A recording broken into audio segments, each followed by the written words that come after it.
ഇന്തോനേഷ്യയിലെ online taxi സർവീസുകളാണ് ഇതൊക്കെ. ഇത് BYD, ചൈനയുടെ BYD കാറാണ്. അപ്പോൾ ഇതൊക്കെ ഓൺലൈൻ ടാക്സികളായിട്ട് ഇവിടെ ഉപയോഗിക്കുന്നുണ്ട്.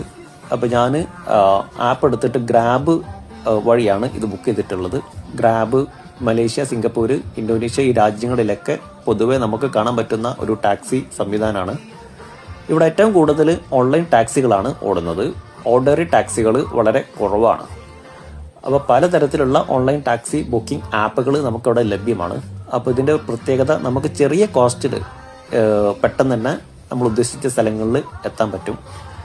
അപ്പോൾ ഡ്രൈവർ നമ്മളെ തേടി വന്നിരിക്കുകയാണ്.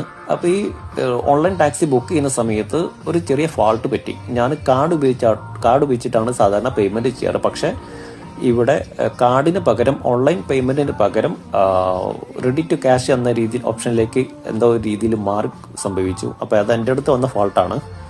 അപ്പം എൻ്റെ അടുത്ത് വന്ന ഫാൾട്ട് ആയതുകൊണ്ട് തന്നെ നമ്മുടെ ഡ്രൈവർ കസ്റ്റമർ കെയറിൽ വിളിച്ച് പറഞ്ഞ് അതിനെ ഓൺലൈൻ പേയ്മെൻറ്റിലേക്ക് കൺവേർട്ട് ചെയ്യാനുള്ള ഒരു ശ്രമം നടത്തിക്കൊണ്ടിരിക്കുകയാണ്. അപ്പം നമ്മുടെ അടുത്ത് വന്ന ഫാൾട്ട് ഇവിടുത്തെ ഡ്രൈവർ അവർ തന്നെ അത് പരിഹരിക്കാൻ നമുക്ക് ഹെൽപ്പ് ചെയ്യാണ്.